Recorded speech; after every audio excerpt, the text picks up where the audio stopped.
Selamat pagi semuanya. Pada pagi hari ini kita akan beribadah. Teman-teman dipersilakan untuk bangkit berdiri dan kita akan memulai kebaktian dan kita akan menyanyikan lagu Hai Kristus Nyanyilah.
Fotum dan salam. Ibadah minggu ini berlangsung di dalam nama Allah Bapa, Anak, dan Roh Kudus yang menyertai umatnya senantiasa sampai akhir zaman.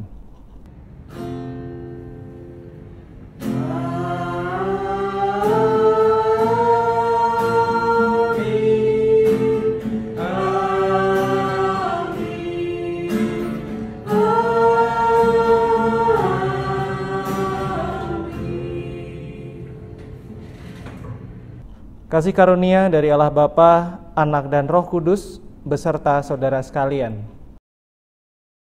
Tema pada kebaktian pada pagi ini Just for All.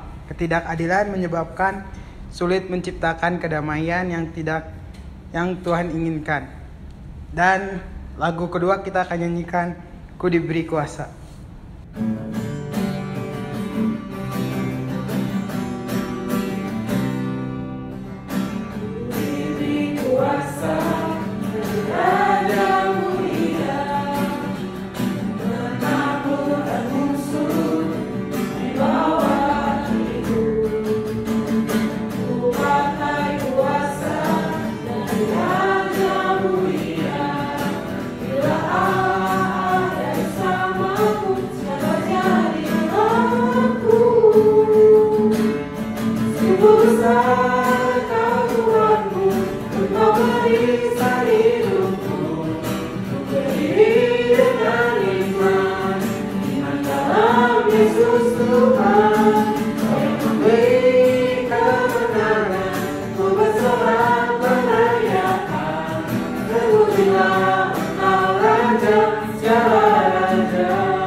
Doa pengakuan dosa. Teman-teman yang terkasih, mohon ampunan atas sikap. Ampuni kami dan ubahlah kami supaya kami menjadi saluran berkat Tuhan. Dalam nama Tuhan Yesus Kristus kami berdoa. Amin. Untuk merespon doa pengakuan dosa kita, mari kita menyanyikan Tetap Setia.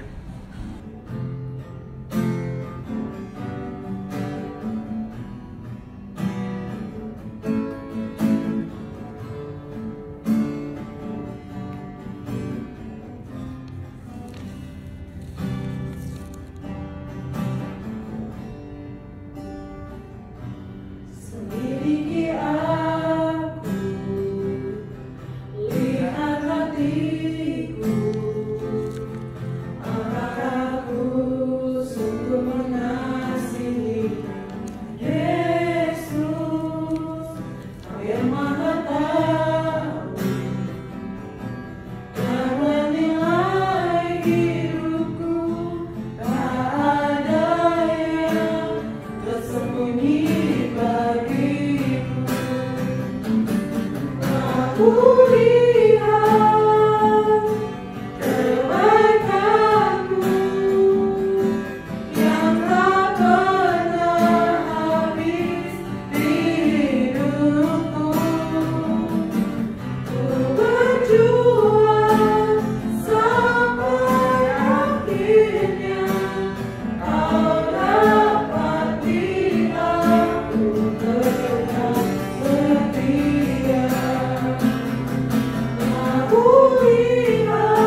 respon doa pengakuan dosa, mari kita dengarkan berita anugerah dari Tuhan. Mari kita bangkit berdiri. Kini terimalah berita anugerah yang difirmankan Tuhan dalam Yeskiel 36 ayat 25 sampai 26. Aku akan mencurahkan kepadamu air jernih yang akan mentahirkan kamu dari segala kejasmu dan dari semua berhala-berhala. Aku akan mentahirkan kamu. Kamu akan kuberi hati yang baru dan roh yang baru di dalam batinmu, dan aku akan menjauhkan dari tubuh hati yang keras dan kuberikan kepada hati yang taat. Demikian berita anugerah dari Tuhan. Marilah kita menyatakan damai kita dengan saling mengucapkan salam damai. Sebelum kita masuk dalam firman Tuhan, mari kita menyanyikan Kasih-Mu Tiada Duanya.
Pelayanan firman Tuhan.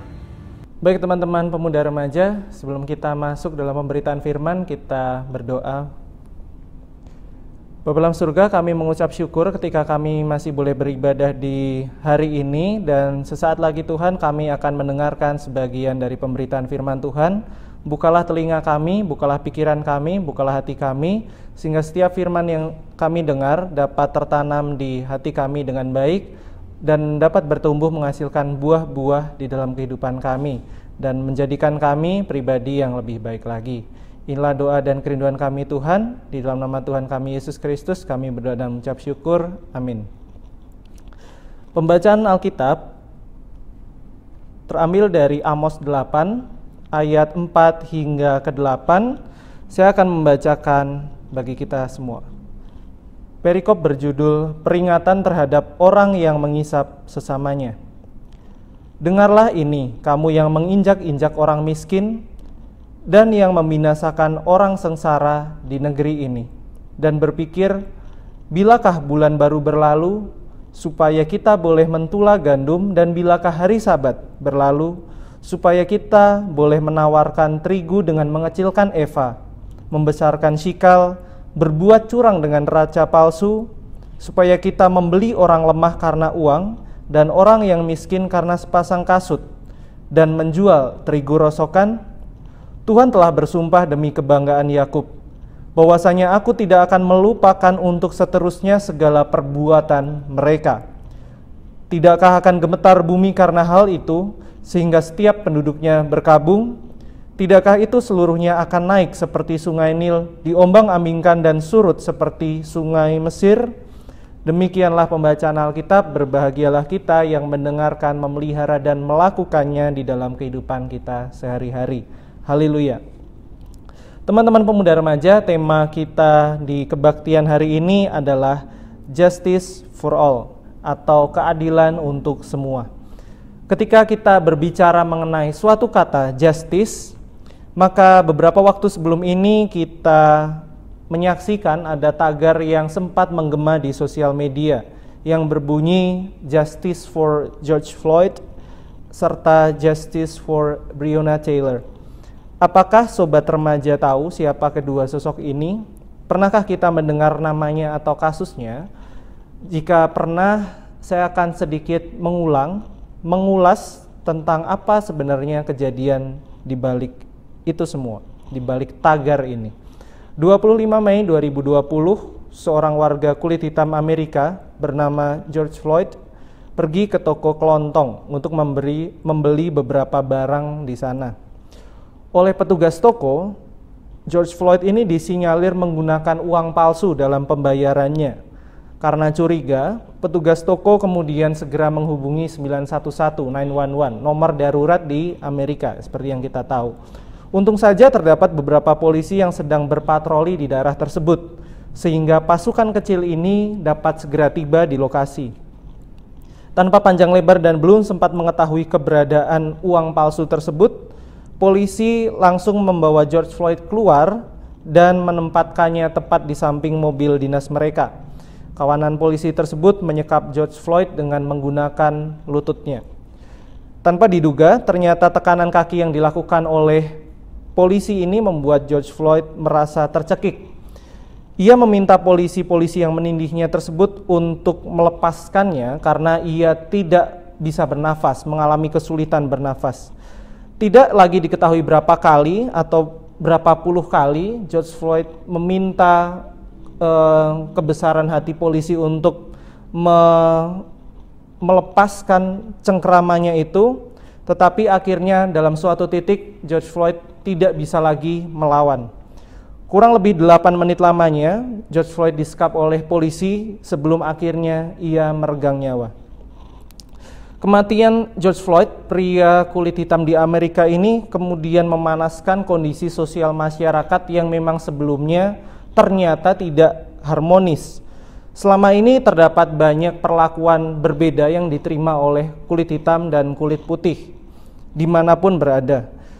Seolah kematian George Floyd ini menjadi alarm, menjadi penanda, menjadi pengingat yang berdering, yang kemudian membuat mata orang-orang Amerika terbuka, menyadarkan orang-orang di sana tentang apa itu keadilan, bahwa ternyata keadilan tidak ada di tengah-tengah komunitas mereka, di tengah-tengah masyarakat mereka. Protes kemudian terjadi, ada gelombang demonstrasi besar-besaran untuk menuntut keadilan atas peristiwa yang dialami oleh George Floyd ini. Nah, dari peristiwa ini, apa yang sebenarnya dimaksud dengan adil? Apa itu keadilan? Kalau kita mendengar cerita George Floyd ini, tidak diceritakan bagaimana keberadaan uang palsu tersebut. Kalau memang uang palsu tersebut ternyata tidak ada, maka sungguh ironis yang dialami oleh George Floyd, bahwa itu adalah pembunuhan, itu adalah kriminalitas. Tetapi bagaimana jika ternyata memang George Floyd ini seorang pengedar atau pencetak uang palsu? Apakah apa yang menimpa George Floyd itu kemudian kita anggap sebagai suatu kewajaran, suatu keadilan, atau masihkah terlalu berat? kita merasa itu masih tidak terlalu adil. Kalau kita masih menganggap itu tidak adil, bagaimana jika ketika George Floyd disekap oleh polisi, George Floyd tidak mati, kemudian mengakui perbuatannya dan akhirnya digelandang ke penjara? Sudahkah adil di titik itu? Jadi banyak kasus keadilan ini menjadi bias, menjadi tidak terlalu jelas. Kita tidak tahu seberapa jauh perbuatan itu dikatakan adil atau tidak. Nah, jadi di mana standar keadilan itu berada? Nah, mari kita pikirkan bersama.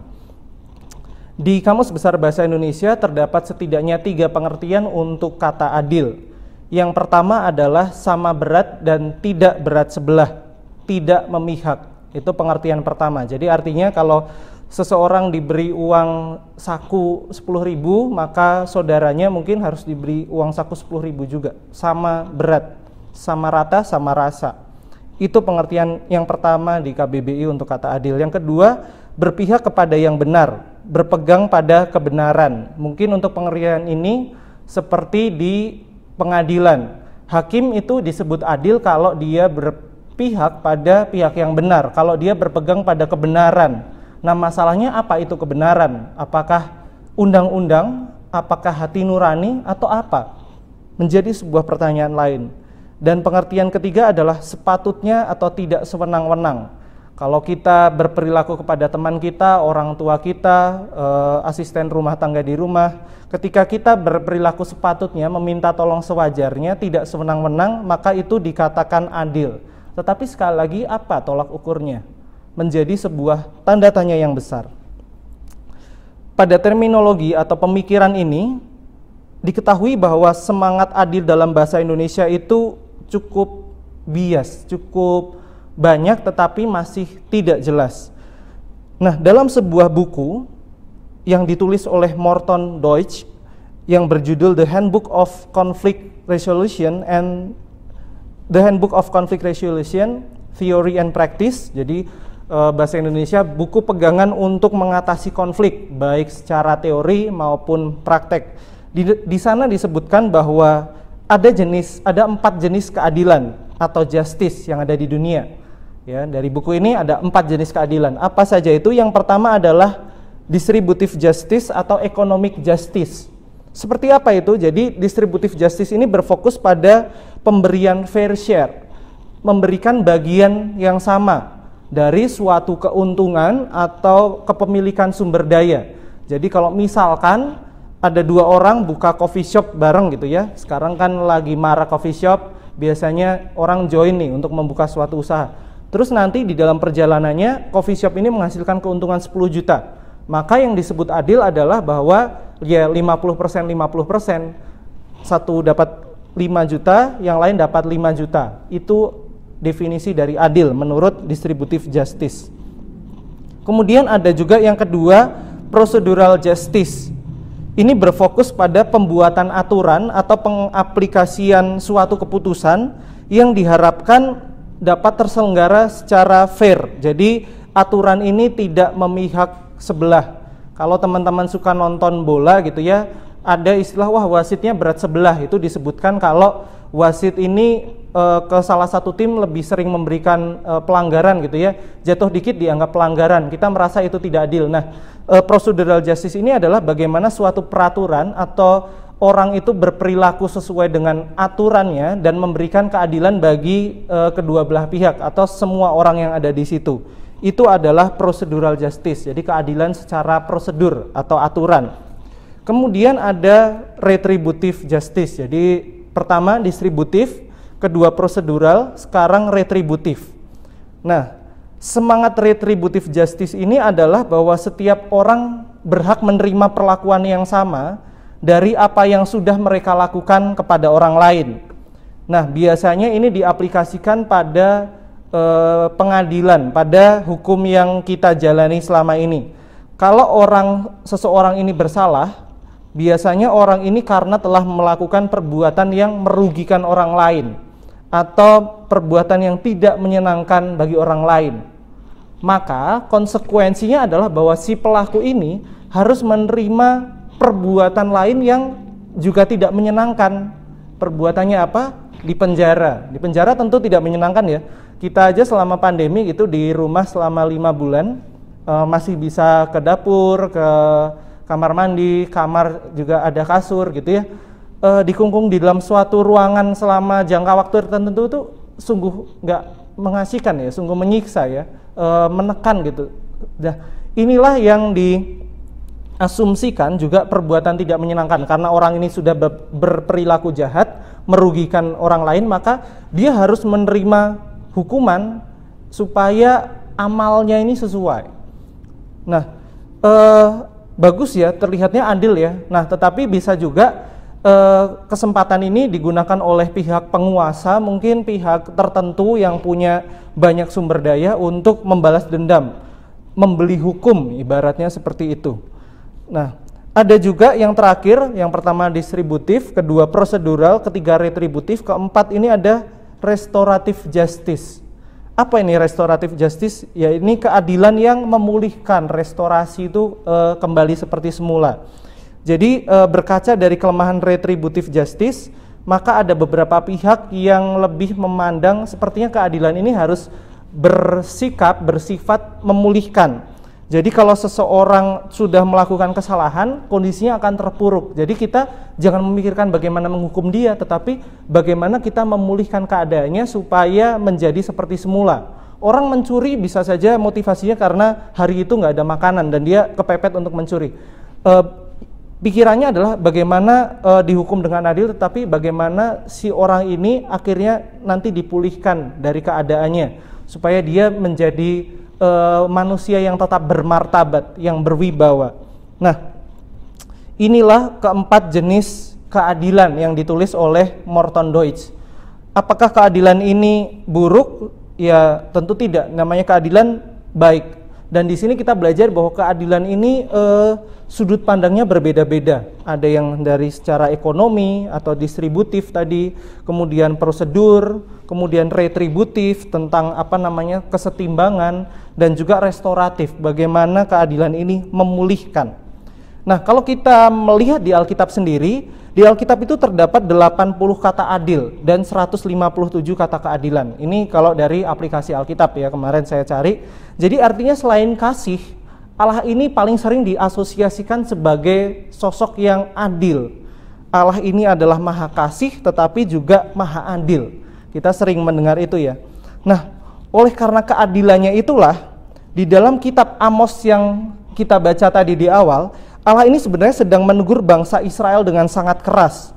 Nah, padahal di zaman itu, di zaman Nabi Amos ini, Israel tidak berada di tanah pembuangan, tetapi sudah berada kembali di tanah perjanjian. Dan Israel ini dipimpin oleh Yerobeam II, dan pada masa itu mengalami kemajuan. Bangsa Israel ini kan bertetangga ya, Israel dan Yehuda. Yehuda juga dipimpin oleh Raja Uzia, dan dua-duanya baik Israel maupun Yehuda sedang mengalami kemajuan yang luar biasa. Saking majunya, daerah kekuasaan mereka saat itu tuh lebih besar daripada saat kekuasaan Salomo, ya, raja yang paling bijaksana, yang berhikmat. Wilayah kekuasaannya segitu, dan ini lebih besar lagi. Artinya bangsa Israel sedang maju-majunya. Tetapi apa yang terjadi? Justru di tengah situasi yang nyaman, yang maju ini, ada ketidakadilan di sana yang diumbar di masyarakat. Banyak orang yang menyalahgunakan kekuasaan mereka untuk menindas yang miskin dan lemah. Hakim digunakan sebagai alat untuk mengeksploitasi hak-hak orang yang tidak berdaya. Mereka tidak bisa apa-apa, ya udah hukum kita beli, kita bayar. Penipuan dalam bisnis adalah sesuatu yang wajar. Jadi kayak tadi, bagaimana kita bisa menjual tepung rosokan, bagaimana kita bisa mengakali supaya ukuran shikal itu kita manipulasi dan lain sebagainya.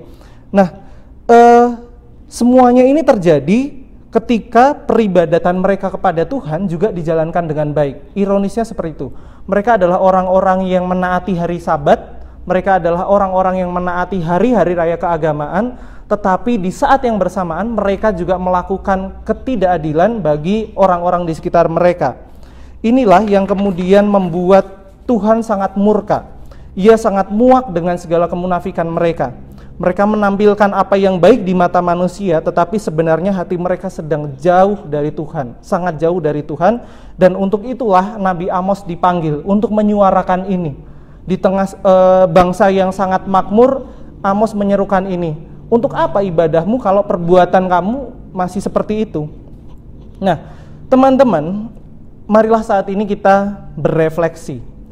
Apakah saat ini kita juga seperti bangsa Israel? Kita melayani Tuhan dengan segala keberadaan kita, tetapi hati kita sebenarnya sedang berpaling daripadanya. Apakah kita melayani Tuhan, mendengarkan firman Tuhan agar kita terlihat baik? Oh, si ini itu rajin ke gereja. Apakah untuk itu? Apakah kita melayani Tuhan, mendengarkan firman Tuhan karena orang tua kita adalah orang yang baik dan kita tidak mau mencemarkan namanya saja?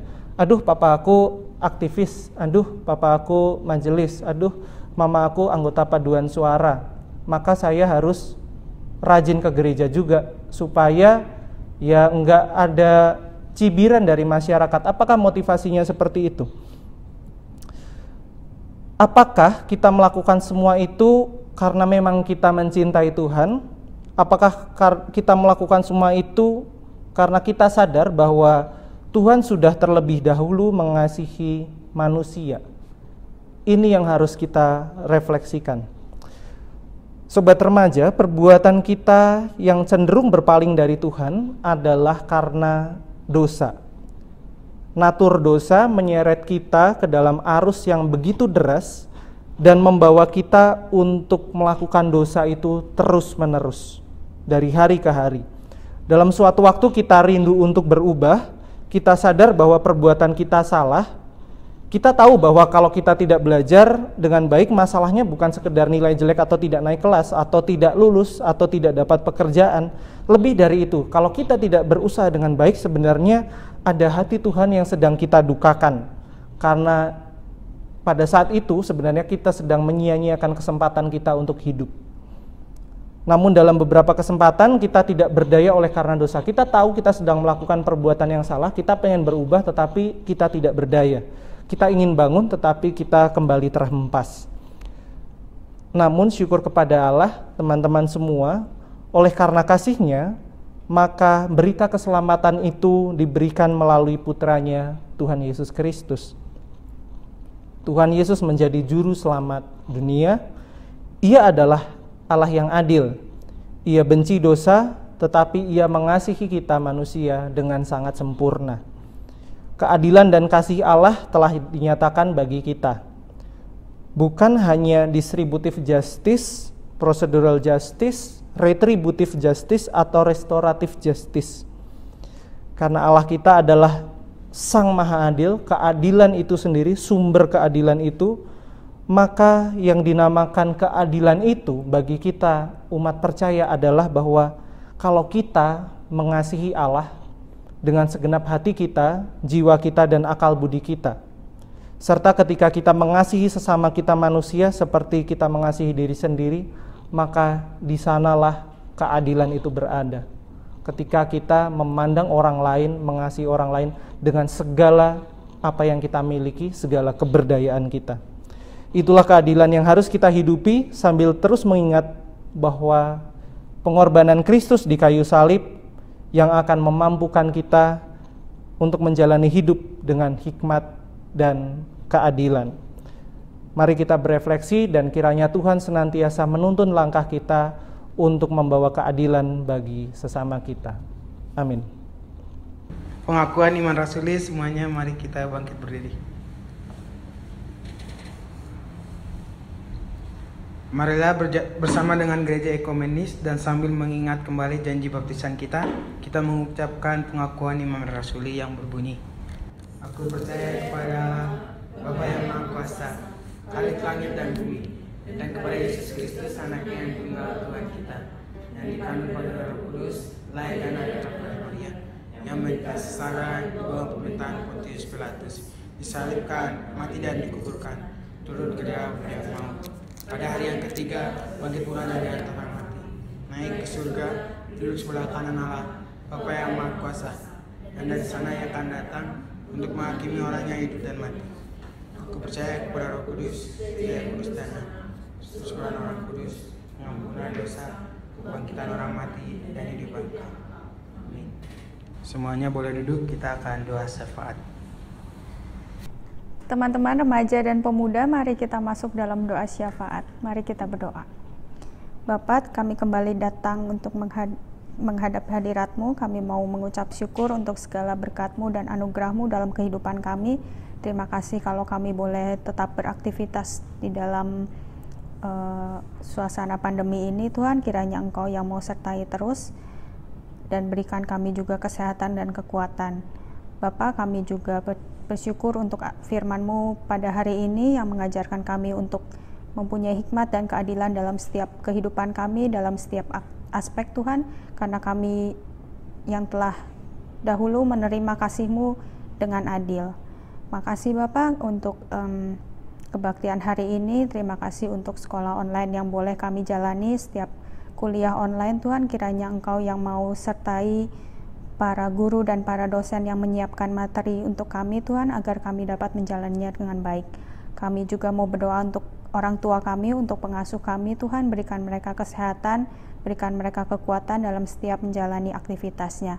Kami juga mau berdoa untuk teman-teman kami yang sedang sakit Tuhan, dan dalam setiap pergumulan mereka kiranya Engkau juga yang memberikan kekuatan, memberikan hikmat agar mereka dapat menjalani setiap permasalahannya dengan baik. Kami teringat juga untuk bangsa dan negara ini Tuhan, kiranya Engkau yang mau tolong terus pemerintahan dalam menghadapi situasi pandemi ini Tuhan. Setiap persoalan yang mereka hadapi dan setiap keputusan yang mereka ambil, Engkau yang mau pimpin dan Engkau yang turut campur tangan dalam pemerintahan ini. Terima kasih Bapa, dalam nama Tuhan Yesus kami berdoa dan mengucap syukur. Amin. Bahagian persembahan. Marilah kita menyatakan syukur kita pada Tuhan dengan mengingat firman-Nya di dalam Roma 12 ayat 1. Karena itu, saudara-saudara, demi kemurahan Allah, aku menasihatkan kamu, supaya kamu mempersembahkan tubuh sebagai persembahan yang hidup, yang kudus, dan yang berkenan kepada Allah. Itu adalah ibadahmu yang sejati. Serak kita memberikan persembahan, kita menyanyikan lagu Bapakku datang padamu.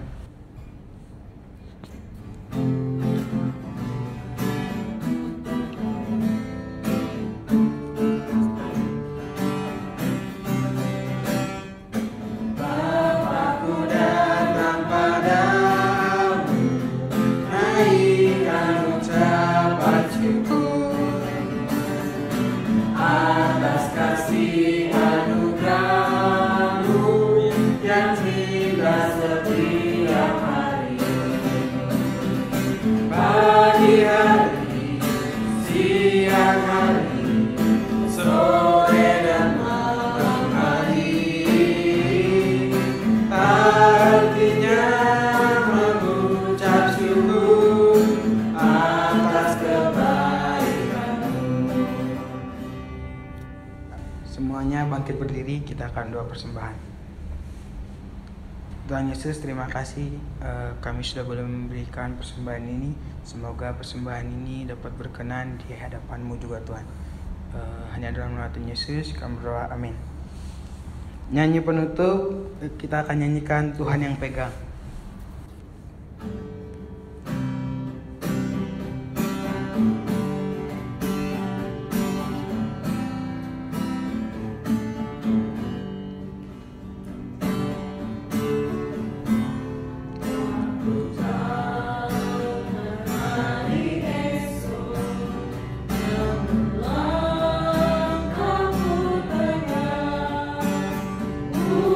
Surya ku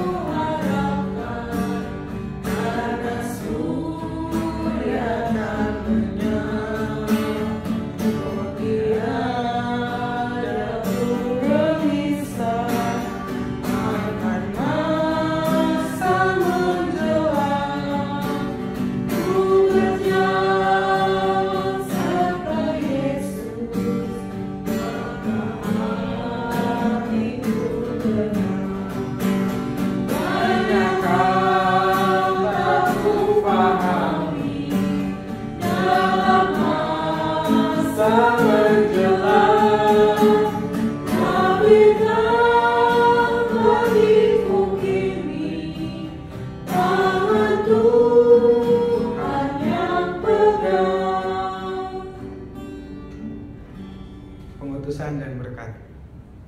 Kini arahkanlah hatimu kepada Tuhan. Kami mengarahkan hati kami kepada Tuhan. Jadilah saksi Kristus. Syukur kepada Allah, Terpujilah Tuhan. kini dan selamanya. Mari kita memohon berkat Tuhan. Tuhan memberkati kita dan melindungi kita.